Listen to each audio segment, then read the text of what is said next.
نعت کے دوران جامعہ عطر العلوم اسلام آباد کے بانی مفتی اہل سنت نازش اہل سنت استاذ العلماء عطر العلماء حضرت علامہ مولانا مفتی محمد خاقان قادری مدنی دامت برکاتہ العالیہ تشریف لائے۔ دعا ہے کہ اللہ تبارک و تعالی مفتی صاحب کی بلا کا سایہ چرخ اہل سنت پر تادیر قائم و دائم فرمائے اور ان کے فیض و فیضان کو چار دانگی عالم میں عام فرمائے۔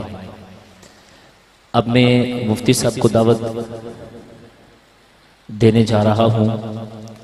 صرف ایک بات آپ کے گوش گزار کرنا چاہتا ہوں کہ آج میں اور آپ امام احمد رضا خان سیمینار کے اندر حاضر ہیں اور سیدی اعلیٰ حضرت رحمت اللہ تعالیٰ علیہ کی ذات کا جب بھی انسان کے ذہن میں تصور آتا ہے فوراً ہی علم کا خیال آتا ہے، اس لیے کہ امام اہل سنت کی ساری زندگی پڑھتے پڑھاتے گزری ہے۔ ہمارے ہاں اہل سنت میں اگر آپ علماء کے پاس کبھی جا کر بیٹھیں، ائمہ مساجد کے پاس بیٹھیں تو اکثر طور پر یہ رونا دھونا شروع ہو جاتا ہے کہ ہمارے ہاں جی علمی ماحول نہیں ہے، لوگ علم کی بات سنتے نہیں ہیں، لوگ دروس میں بیٹھتے نہیں ہیں، لوگ آتے نہیں ہیں، لوگ یہ نہیں کرتے، لوگ وہ نہیں کرتے، یہ رونا رویا جاتا ہے۔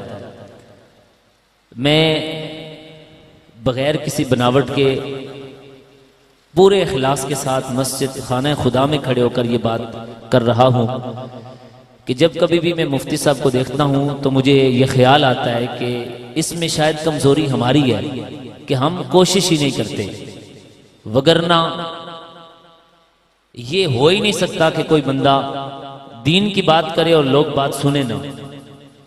سیدی اعلیٰ حضرت رحمت اللہ تعالیٰ نے تا حیات زندگی ساری آپ کی پڑھتے پڑھاتے گزری ہے اور یہ ان کا تعارف ہے۔ اب ہمارے ہاں ایسے حالات پیدا ہو گئے ہیں کہ ہم لوگ علم سے بہت دور ہیں، ہمارے اسٹیج ہوں، محافل ہوں، وہاں جہلاء کا قبضہ ہے۔ اللہ معاف فرمائے، اب تو ایسے حالات پیدا ہو گئے ہیں کہ بات کرنے سے پہلے بندہ یہ کہتا ہے لاؤ جی ماڑے ہوتے فتوے، میں تو تواڑے فتوے کو کوئی نہ ڈرنا، جتنے مرضی لاؤ جی ماڑے ہوتے فتوے۔ یعنی ہم نے دین کو مذاق بنا دیا۔ کس کو کہتے ہیں فتویٰ؟ فتویٰ تو شرعی رہنمائی کا نام ہے۔ تو کیا آپ لوگوں کو یہ میسج دینا چاہتے ہیں کہ اگر شریعت میری رہنمائی بھی کرے تو مجھے اس کی پرواہ نہیں؟ یعنی آپ اس قدر بے باک ہو گئے ہیں اور دین کو اس قدر آپ نے مذاق بنا دیا ہے۔ اہل ایمان امام اہل سنت سیدی اعلیٰ حضرت رحمت اللہ تعالیٰ علیہ زندگی ساری شریعت کی پاسداری کے اندر آپ نے گزاری ہے اور سرکار کے دین کی پیراداری کے اندر گزاری ہے اور بغیر لومۃ لائے۔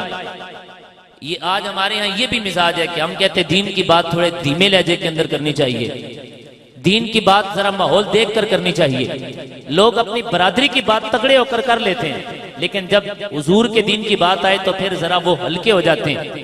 سیدی اعلیٰ حضرت نے ہمیں یہ بات بتائی ہے کہ بھائی ایسا مزاج نہ رکھ۔ یہ شعر جو ہم پڑھتے ہیں نا، یہ اعلیٰ حضرت نے ہمیں سمجھایا ہے، انہیں جانا انہیں مانا، نہ رکھا غیر سے کام، للہ الحمد میں دنیا سے مسلمان گیا۔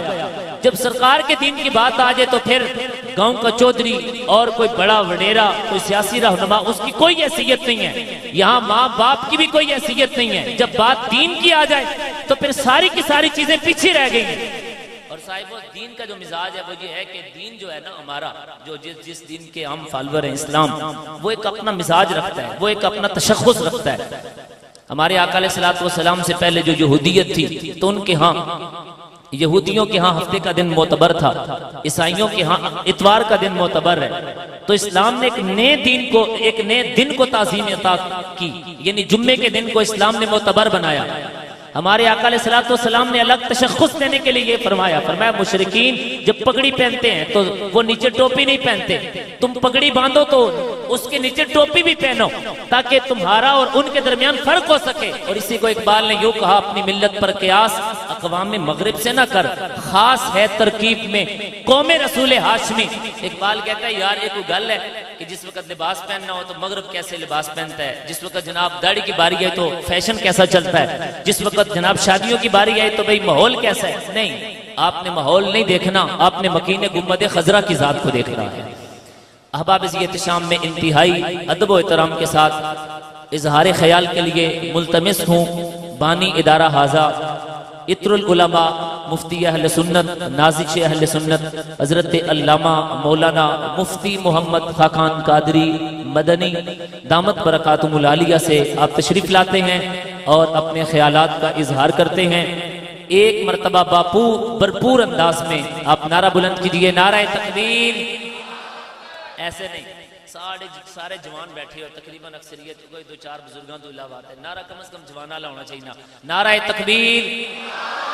اے 2 دن بعد سرکار دا میلاد آن لگا، 1500 سالہ جشن حضور کا، تو کم از کم آپ نعرہ لگائیں تو پتہ چلے کہ یہ سنی انشاءاللہ عز و جل میلاد بھی بھرپور انداز سے منائیں گے۔ اور اعلیٰ حضرت نے یہی کہا، حشر تک ڈالیں گے ہم پیدائش مولا کی دھوم، مثل فارس نجد کے قلعے گراتے جائیں گے، خاک ہو جائیں ادب جل کر مگر ہم تو رضا، دم میں جب تک دم ہے ذکر ان کا سناتے جائیں گے۔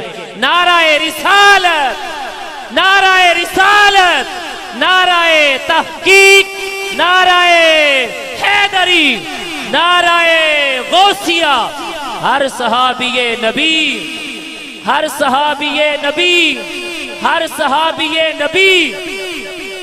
یہ نعرہ اس وقت آپ تھوڑا سا اونچا کر کے لگائیں، چونکہ یہ جو ماحول بنا ہوا ہے نا راول پنڈی کا، اس میں یہ ہے کہ لوگوں کو اب صحابہ کی ذات کے اندر بھی عیب نظر آنا شروع ہو گئے ہیں، تو آپ انہیں بتائیں کہ ہم اعلیٰ حضرت کو مانتے ہیں، اور میں اکثر یہ بات کہتا ہوں کہ ہم حضور کے در کے کتے بننے کے لائق بھی نہیں ہیں۔ تو ساڑھے بزرگاں سانو ادب سکھایا کہ جڑا دروازے کے اوپر کتا بنا بیٹھا ہو نا، اس کا کام نہیں ہے کہ مالکوں کے معاملات کے اندر جا کر انگلیاں ڈالنا اور مالکوں کے خلاف بولنا۔ اور ہمیں ہمارے بابے نے مینار پاکستان یہ سبق پڑھایا ہے، اس آخیا پہ جناب جڑے بندے صحابہ نو پہ جنہوں نے انہوں کی دسیا کرو، یاد کرایا کرو کہ در در کتیو مالکہ نو پہ گئے ہو۔ ہر صحابی نبی، ہر صحابی نبی، عشق و محبت، عشق و محبت۔ اوے جوانوں کی طرح نعرہ لگاؤ، پتہ چلے ہم اعلیٰ حضرت کے ماننے والے ہیں، اور ہمیں اعلیٰ حضرت کو اعلیٰ حضرت کہتے وقت کوئی تکلیف نہیں ہوتی۔ خدا کی عزت کی قسم اٹھا کے کہتا ہوں، ہم سادات ہیں، لیکن اعلیٰ حضرت جس جگہ پر آپ نے قدم رکھے ہیں اس خاک برابر بھی اپنے آپ کو نہیں سمجھتے، اس لیے کہ امام احمد رضا سرکار کے سچے غلام کا نام ہے۔ عشق محبت، عشق محبت، عشق محبت، عشق محبت، علم و حکمت، علم و حکمت، علم و حکمت، علم و حکمت۔